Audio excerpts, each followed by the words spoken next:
Hello friends, movies all অ্যাবাউটে আপনাদের স্বাগত। অনির্বাণ ভট্টাচার্য, অর্ণব মুখোপাধ্যায়, সোহিনী সরকার অভিনীত অথইয়ের ট্রেলার আজ ড্রপ করা হয়েছে। এটি মূলত ওথেলোর অ্যাডাপ্টেশন, সেটা হয়তো আপনারা অনেকেই জানেন। এক কথায় যদি বলি তো এই ট্রেলারটা আমার দুর্দান্ত লেগেছে, জাস্ট দুর্দান্ত। অনির্বাণের চরিত্রটাকে খুব সুন্দরভাবে এখানে প্রেজেন্ট করা হয়েছে। তার চরিত্রে প্রচুর শেড রয়েছে। তাকে কিন্তু ওই একচেটিয়া ভিলেন করে তোলা হয়নি।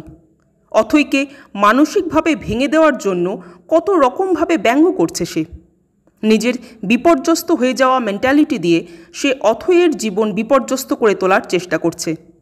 আর এই জিনিসগুলোকেই দুর্দান্তভাবে পর্দায় ফুটিয়ে তুলেছেন অনির্বাণ নিজের অভিনয়ের মাধ্যমে। প্রত্যেকটা সিনে অনির্বাণের অভিনয় আপনাকে বিস্মিত করবে। যখন টিজার দেখেছিলাম তখনও মনে হয়েছিল যে পুরো টিজারটা জুড়ে শুধুই অনির্বাণ। আজ ট্রেলারটা দেখেও কিন্তু সেটাই মনে হলো।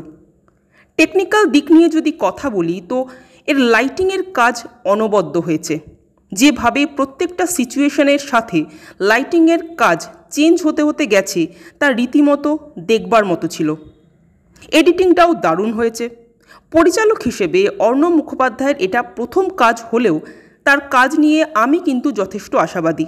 সেটা এই জন্যই বলছি কারণ অথইয়ের টিজার বা ট্রেলার দেখে এটা কিন্তু স্পষ্ট বোঝাই যাচ্ছে যে আমরা এই কাজটার মধ্যে নতুনত্ব কিছু পেতে চলেছি। আমার তো ট্রেলারটা খুব ভালো লাগলো। আপনারা যারা দেখেছেন তাদের কেমন লাগলো জানাবেন। আর আমাদের ভিডিও ভালো লেগে থাকলে প্লিজ লাইক, শেয়ার ও সাবস্ক্রাইব করতে ভুলবেন না। Thank you.